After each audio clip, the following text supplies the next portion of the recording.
இயேசு கிறிஸ்துவின் இனிய நாமத்தில் என்னுடைய வாழ்த்துக்கள் எல்லாருக்கும்.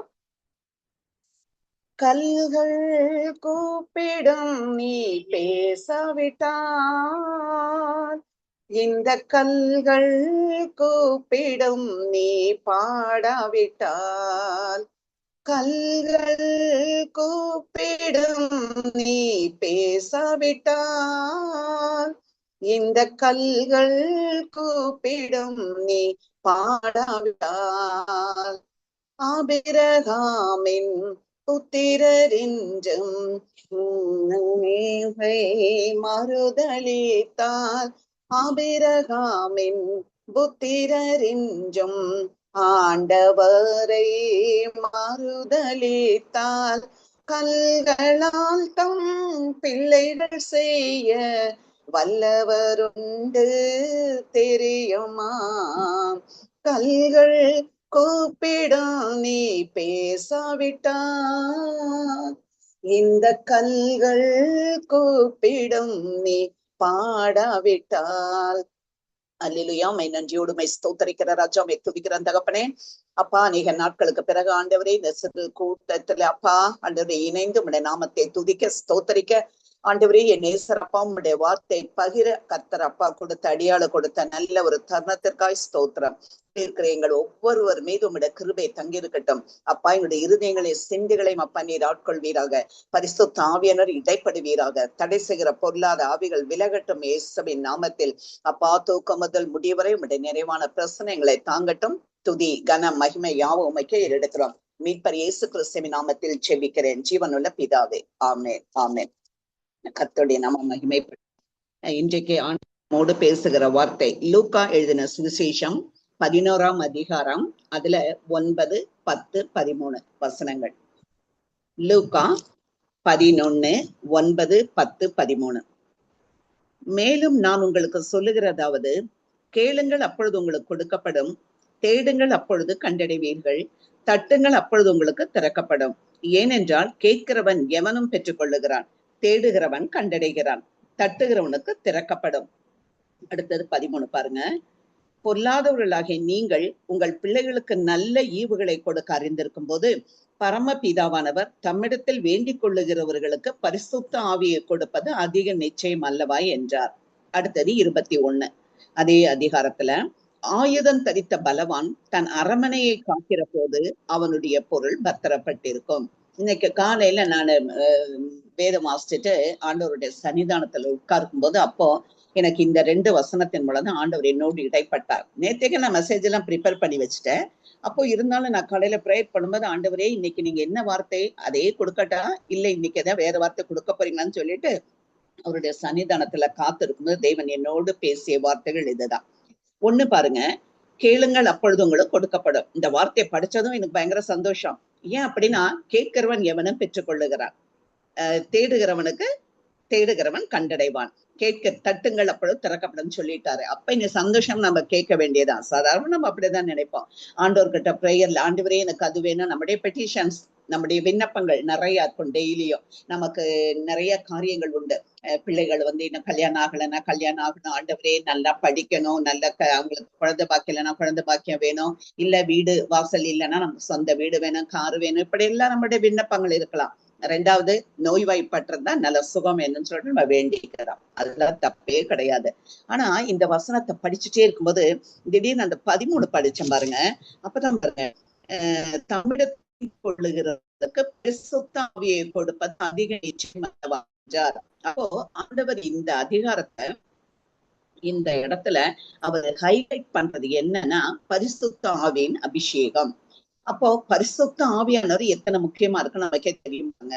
ஆண்டவர் இந்த 12 சீஷர்களை தேர்ந்தெடுத்து அந்த ஊழியத்துல பயன்படுத்தும் போது, அப்ப அந்த சீஷர்கள் என்ன பண்ணாங்க, ஆண்டவரை ஒருத்தன் மறுதளிச்சாரு. யாரு? பேதுரு. ஒருத்தன் காட்டி கொடுத்தான். ஆண்டவரோடு இருந்து ஆண்டவரோடு உண்டு உறங்கி எல்லாம் செஞ்சாங்க.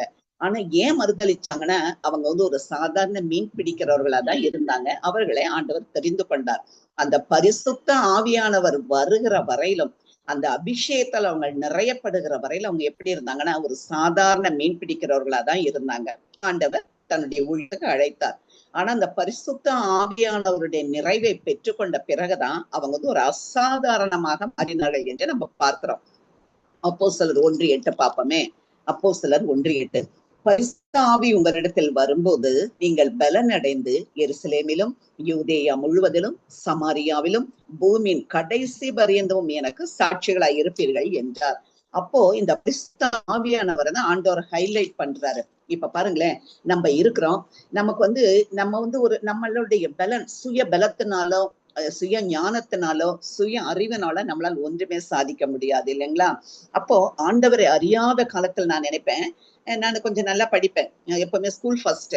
அப்போ எனக்கு அப்பெல்லாம் ஒரு சிஎஸ்ஐ, ஒரு சாதாரண ஒரு சிஎஸ்ஐ ஃபேமிலியில பிறந்தவ தான். அப்படிப்பட்ட அந்த சிஎஸ்ஐ பக்திக்குரிய பக்தி மார்க்கத்துல வளர்க்கப்பட்டவள். ஆனா எனக்கு ரட்சிப்புனா என்னன்னு தெரியாது. அதுல தெரியாத காலத்துல நான் சொல்றேன், நான் படிக்கும் போது என்னாச்சுன்னா, எப்பயுமே ஃபர்ஸ்ட் ரேங்க் வாங்குறதுனால என்னை வந்து என்கரேஜ் பண்ணுவாங்க என் கசின்ஸ், என் பிரதர்ஸ் எல்லாமே.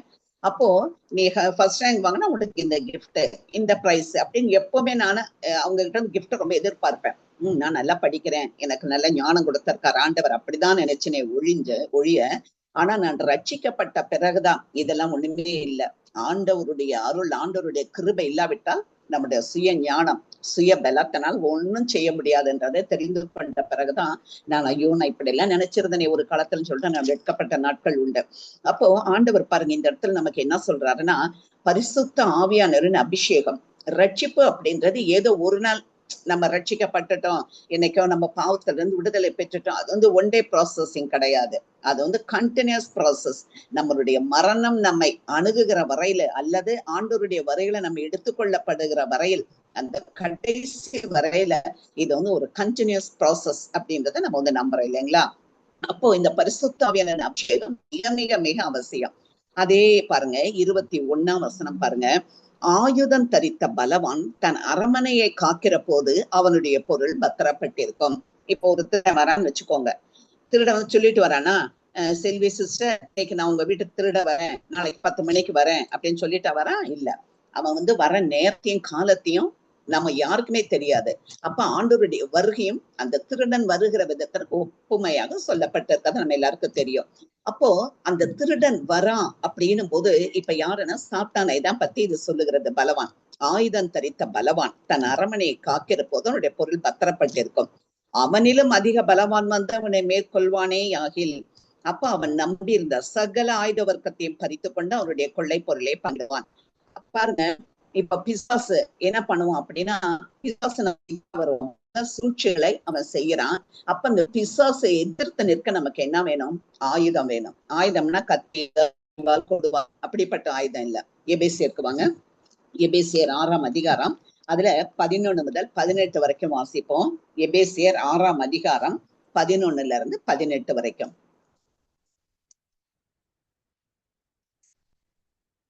நீங்கள் பிசாசின் தந்திரங்களோடு எதிர்த்து நிற்க திராணி உள்ளவர்கள் ஆகும்படி தேவனுடைய சர்வாயுத வர்க்கத்தையும் தரித்துக் கொள்ளுங்கள். ஏனெனில் மாம்சத்தோடும் இரத்தத்தோடும் அல்ல, துரைத்தனங்களோடும் அதிகாரங்களோடும் இப்பிரபஞ்சத்தின் அந்தகார லோகாதிபதிகளோடும் வான மண்டலங்களில் உள்ள பொல்லாத ஆவிகளின் சேனைகளோடு நமக்கு போராட்டம் உண்டு. எப்பவுமே நம்ம ஜெபம் பண்ணும்போது பாருங்க, இந்த 4 விதமான ஆவிகள் இதெல்லாம் நமக்கு எதிர்த்து நிற்குது. துரைத்தனங்களின் ஆவிகள், அதிகாரங்களின் ஆவிகள், அடுத்து அந்தகார லோகாதிபதிகளின் ஆவிகள், வானமண்டலத்தில் உள்ள பொல்லாத ஆவிகள், இப்படி 4 கேட்டகரிஸ் இருக்கு பிசாசு. அப்போ இந்த 4 வித ஆவிகளை நம்ம சொல்லி இயேசுவின் நாமத்தில் கட்டி இந்த துரத்தை நம்ம செபிக்க வேண்டியது மிக மிக அவசியம்.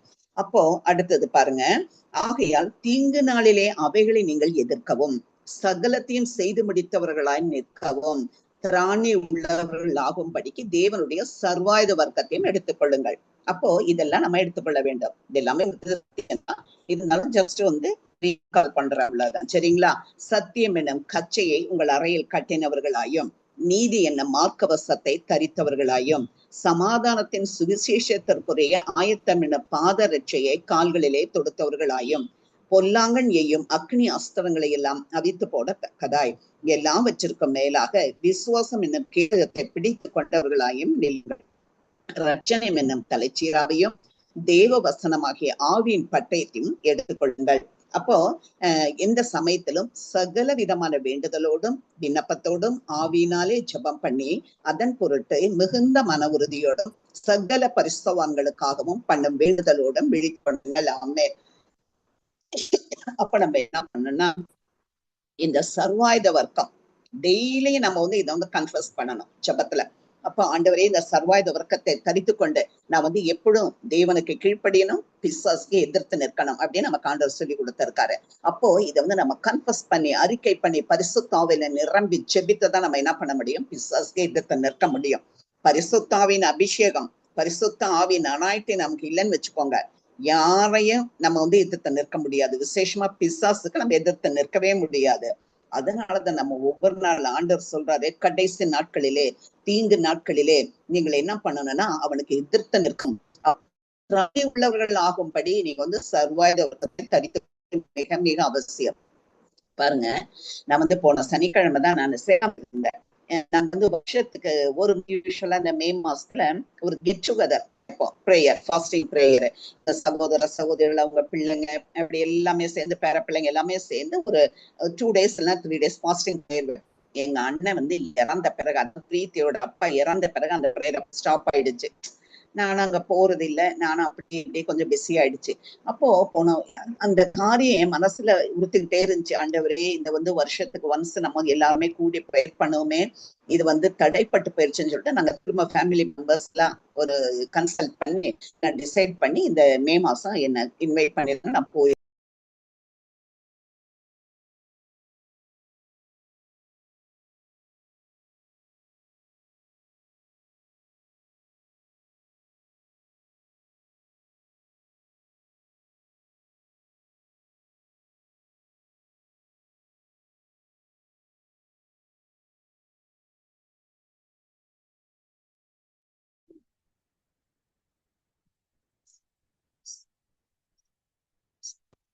கேக்குதா சிஸ்டர்? ஸ்டார்ட் பண்ணுங்க ஆண்டி. அப்போ அப்படியாக நாங்க போயிருந்தோம். ஒரு 14 days இருந்தேன்னு வச்சுக்கோங்களேன். அப்போ நான் என்ன பண்ணேன், எங்க வீட்டுல இருக்கும்போது எனக்கு அந்த செல்ஃப் பிரேயர், தனிப்பட்ட பிரேயர், காலையில 5 மணிக்கு 4:30 மணிக்கெல்லாம் எழுந்து நானே ஹஸ்பண்டும் சேர்ந்து செபிச்சுட்டு டீ எல்லாம் போட்டு குடிச்சிட்டு அவர் வாக்கிங் போயிடுவார். அதுக்கப்புறம் நான் ஒரு 1 மணி நேரம் 3 மணி நேரம் சம்டைம்ஸ் 2 hours என்னுடைய செல்ஃப் பிரேயர்ல உட்காருவேன். உட்கார்ந்து அதெல்லாம் முடிச்சுட்டு அதுக்கப்புறம் தான் நான் இங்கே போவேன். சரிங்களா? அப்போ எனக்கு அங்க போனதும் அந்த காரியம் என்னால செய்ய முடியல. நாங்க எல்லாரும் ஜெபித்தோம், எல்லாம் பண்ணுவோம். இருந்தாலும் அந்த காரியத்துல எனக்கு கொஞ்சம் ஆண்டவரே எனக்கு இன்னும் தனிமையில கதவடிச்சு அவ்வளவு நேரம் ஜெபிக்க முடியல. ஏன்னா ரிலேட்டிவ்ஸ் எல்லாம் இருக்கும்போது சமைக்கணும், அவங்களுக்கு வேண்டியதெல்லாம் செய்யணும் அப்படின்னு சொல்லிட்டு கொஞ்சம் என்னுடைய பிரேயர், தனிப்பட்ட பிரேயர்ல கொஞ்சம் முடியல, என்னால கண்டினியூ பண்ண முடியல. அது மாத்திரம் இல்ல, ஊழியம் செய்யறதுக்கும், ஏன்னா 2 Saturday நான் போக முடியல, முதியோர் ஆராதனை போக முடியாம அதுக்கும் ஒரு தடை பட்டுருச்சு. ஆத்தும ஆதாயம் செய்ய முடியல. இதெல்லாம் என் மனசுல இருந்தாலும் எப்படியோ ஆண்டவர் பார்த்தாரு, நீ 2 weeks ஆயிடுச்சு, நீ போ அப்படின்னு சொல்லிட்டு அதுக்கு தகுந்த மாதிரி எங்க ரிலேட்டிவ்ஸ் ஒருத்தங்க, எங்க ஹஸ்பண்டோட அக்கா ஹஸ்பண்டே இறந்துட்டாரு. போன் வச்சு உடனே புறப்பட்டுவான்னு நான் புறப்பட்டு வந்தேன். போன வாரம் புறப்பட்டு நேரா மதுரைக்கு போய் அந்த இதெல்லாம் முடிச்சு காரியத்தெல்லாம் முடிச்சுட்டு நான் திரும்பி வந்துட்டேன். வந்துட்டு சனிக்கிழமை தான் வந்தேன். அப்ப தூங்கிட்டு இருக்கிறேன். காலையில ஒரு கனவு. என்ன கனவுன்னு சொன்னா, ஏதோ ஒரு ஃபங்க்ஷன் மாதிரி இருக்கு, நாங்க எல்லாரும் போயிருக்கோம். போயிட்டு வரேன். வந்தப்ப என்னாச்சுன்னா என்னுடைய செருப்பை காணோம். அப்ப நாங்க பார்க்க நிறைய செருப்புங்க இருக்கு, ஆனா ஏன் செருப்பு காணோம். ஆண்டவரே, என்னுடைய செருப்பு காணமே, என்னாச்சுன்னு ஃபுல்லா தேடுறேன். நான் கண் விழிச்சுட்டேன். அப்போ எனக்கு டக்குன்னு பாதரட்சை, சுவிசேஷத்தை அறிவிக்கிற அந்த ஆயத்தம் என்ன பாதரட்சை. அப்போ ஐயோ, நான் என்ன அந்த சுவிசேஷம் அறிவிக்க முடியாம நான் பாட்டுக்கு இருக்கிறேனோ, அதுதான் ஆண்டவர் உணர்த்துறான்னு எனக்கு ஒரு கில்ட்டி கான்சியஸ் வந்துருச்சு. அப்ப நான் ஒப்பு கொடுத்தேன். ஆண்டவரே, என்னை மன்னிச்சிருங்கப்பா. நான் ஏன்னா சாயந்தரத்துல பார்க்குக்கு போவேன் எங்க வீட்டு பக்கத்துல. அப்ப வாக்கிங் போகும்போது அங்க என்னோடு இருக்கிற ஆத்துமாக்கள், அவங்க சந்திக்கிற புதிய ஆத்துமாக்களோடு நான் பேசுவேன். அப்படியாக சுவிசேஷம் அறிவிக்க கர்த்தர் ஒரு வழிவாசல திறப்பாரு. சாட்டர்டே ஊழியத்துக்கு போகும்போது பஸ் ஸ்டாப்ல காத்திருக்கிறவங்க, என்னோட பிரயாணம் பண்றவங்களுக்கு எப்படி ஆண்டவருடைய வார்த்தையை சொல்லுவேன், பைபிள் இல்லைன்னா இந்த மேகசின் ஏதாவது டிஸ்ட்ரிபியூட் பண்ணுவேன். அப்ப இதெல்லாம் தடைப்பட்டது நிமித்தம் எனக்கு இந்த கனவு பயம் ஆயிடுச்சு. நான் அன்னைக்கு ஒப்பு கொடுத்த ஆண்டவரே நான் ஜெபிக்கிறேன், இன்னைக்கு நான் சாயந்தரம் நான் பார்க்குக்கு போவேன், வாக்கிங் போறேன், நீங்க எனக்கு ஆத்துமாக்களை கொடுங்க. நான் போறேன். கரெக்ட் போனாக்க ஒரு வாலிப பிள்ளை பிகாம் சிஏ படிச்சுட்டு பாஸ் அவுட் ஆன பார்க்ல சந்திக்கும்படி ஆண்டவர் இரக்கம் பாராட்டினார். அவளோடு பேசி அவளுக்கு ஒரு நியூ டெஸ்டமெண்ட்டை கொடுத்து ஆண்டவரை பத்தி அறியவே இல்லை அந்த பிள்ளை. பொள்ளாச்சியில இருக்கிற பொண்ணு. ஏசுனா யாருன்னே தெரியல. அப்ப நான் சொன்னேன் கிறிஸ்தவர்கள் கும்பிடுகிற தெய்வம் அப்படின்னு சொன்னாங்க. ஓ அப்படியா அப்படின்னு. அப்ப அந்த பிள்ளைக்கு சுவிசேஷத்தை அறிவித்து ஒரு நியூ டெஸ்டமெண்ட்டை கொடுத்து படிமா ஆண்டவர் உன்னை ஆசீர்வதிப்புன்னு சொல்லிட்டு வந்துட்டேன். அப்போ நான் வர வழியில ஒரு பிரேயர், ஒரு அக்கா வீட்டுல பிரேயர் பண்ணுவேன். அவங்க கொஞ்ச நாளா பேங்க் போறோம் போன் பண்ணா வந்தா போதும், கொஞ்சம் உடம்பு சரியில்லை, சரி அவங்களே ஒரு எட்டு பார்த்துட்டு போயிடலாமேன்னு சொல்லி அவங்க வீட்டுக்கு போறேன். ஒரு 5 நிமிஷம் பேசிட்டு இருக்கேன். திடீர்னு ஒருத்தங்க வராங்க, ஒரு சிஸ்டர் வராங்க, ஒரு ஹிந்து சகோதரி வந்துட்டு என்ன சொல்றாங்கன்னா, அந்த அக்கா கூட பேசிட்டு போறாங்க. போகும்போது ஐயோ இனி ஒரு சகோதரி வந்திருக்காங்க, எப்படியாவது ஆண்டவரை பத்தி சொல்லுங்கன்னு சொல்லிட்டு நான் அவங்க கூட பேச்சு கொடுக்குறேன். இயேசு நல்லவர், இயேசு கிறிஸ்துவ பத்தி அறிஞ்சிருக்கேங்கிறவ, நான் இயேசுவை நேசிக்கிறவதான், ஒரு ஹிந்து சகோதரி, ஆனா நான் இயேசுவை நேசிக்கிறவதான் சொல்லிட்டு உடனே அவங்க கஷ்டத்தை சொல்றாங்க. எனக்கு என் வீட்டுல வாழ பிடிக்கல, என் 3 மகனுங்க இருக்காங்க, 3 மருமகளுங்க இருக்காங்க, 2 பேரன் 2 பேத்திங்க இருக்காங்க, என் கணவர் எல்லாம் சேர்த்து என்ன டார்ச்சர் பண்றாங்க, எனக்கு எங்கோ ஓடி போயிடலாம் போல இருக்கு, இந்த குடும்பமே எனக்கு பிடிக்கல, ஏன் எனக்கு குழந்தைங்க, ஏன் எனக்கு ஃபேமிலி ஒண்ணுமே வேண்டாமா இருந்துச்சுன்னு சொல்லி அப்படியே அவங்க அப்படி வெக்ஸாய் பேசுறாங்க.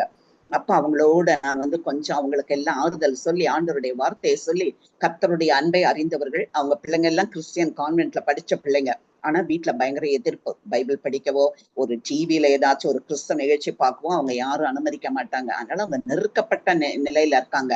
திரும்ப ஆண்டவருடைய அன்பை சொல்லி தவறான ஆண்டவருடைய அன்பை சொல்லிட்டு நான் என்ன பண்ணேன், எங்க வீடு பக்கத்துலதான் புதன்கிழமை சாயந்தரம் எங்க வீட்டுல மீட்டிங் நடக்கும், நீங்க அதுக்கு வாங்க சகோதர அக்கா அப்படின்னு சொல்லிட்டு நான் அவங்களுக்கு பயங்கர சந்தோஷம், நான் கட்டாயம் வரேன், நான் அப்படி வெளியே வர நேரம் தான் எனக்கு ஃப்ரீடம், இல்லைன்னா வீட்டுக்குள்ள எந்நேரமே எனக்கு வேலை, அந்த டார்ச்சர் தான் அப்படின்னு சொல்லி சொன்னாங்க. அப்போ 2 ஆத்துமாக்கள் பாருங்க, ஆண்டவரை அறியாதவர்கள் ஒண்ணு ஆண்டவரை அறிஞ்சு அவங்களால தொடர்ந்து ஏதாவது தவறான முடிவுக்கு போயிருவாங்களோ அப்படிப்பட்ட சூழ்நிலையில இருந்த ஒரு ஆத்துமாக்களை தேவன் கொடுத்தார். ஆண்டவருக்கு நன்றி சொல்லிட்டு நான் கடந்து போனேன்.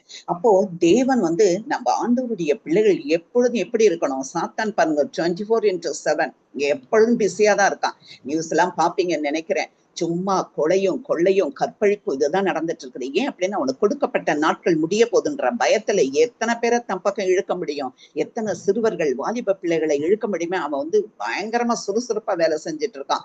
ஆனா ஆண்டவருடைய பிள்ளைகள் மத்தியில இன்னும் நிர்விசாரத்தின் ஆவி விலகல, கனநித்தின் ஆவி விலகல, இன்னும் பொருளாசை, இந்த உலகத்தின் ஆசை இன்னும் நம்மளை விட்டு முழுவதமா மாறல.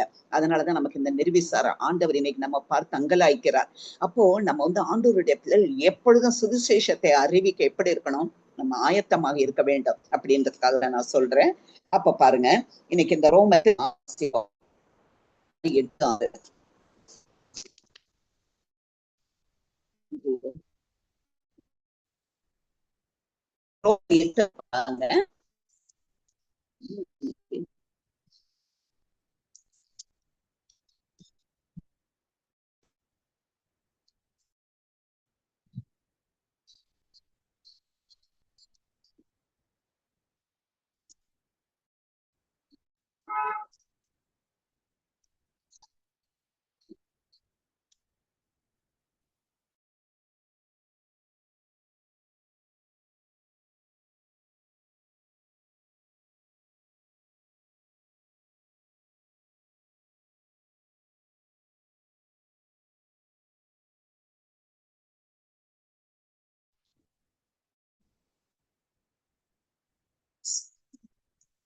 அப்போ எங்க வீட்டுல நீங்க ஷட் டவுன் வேற, நான் எல்லாமே போட்டுதான் வச்சிருக்கேன், பார்ப்போம். ரோமர் 8:6 பாருங்க, மாம்ச சிந்தை மரணம், ஆவியின் சிந்தையோ ஜீவனும் சமாதானமுமா. அப்போ நம்ம இந்த ஆவியின் அபிஷேகம், அந்த பரிசுத்த ஆவியில நிரம்பி நம்ம டெய்லி ஏதோ அந்நிய பாஷையில 2 நிமிஷம் 3 நிமிஷம் பேசுறதோடு இல்லாம நம்ம என்ன டெய்லி அதை பிராக்டிஸ் பண்ணணும். ஆவியில நிரம்பி ஜெபிக்க தேவன் பல ரகசியங்களை நம்மோடு பகிர்ந்து கொள்வார். அப்போ அவருடைய சித்தத்தை நம்ம அறிந்து நம்ம ஊழியம் செய்ய முடியும். அதற்குதான் நம்ம என்ன பண்ண, இந்த பரிசுத்த ஆவியில நிரம்பி நம்ம ஜெபிக்க வேண்டியது மிக அவசியம். இப்ப பாருங்க, அடுத்தது மத்தேயு 6:31 ஆண்டவர் என்ன சொல்றாருன்னா, முதலாவது தேவனுடைய ராஜ்யத்தையும் அவருடைய நீதியையும் தேடுங்கள், அப்பொழுது இவைகள் எல்லாம் உங்களுக்கு கூட கொடுக்கப்படும். ஓகே, பரிசுத்த ஆவியின் அபிஷேகம் நாம் பெற்றுக்கொள்ள வேண்டியது மிக மிக அவசியம்.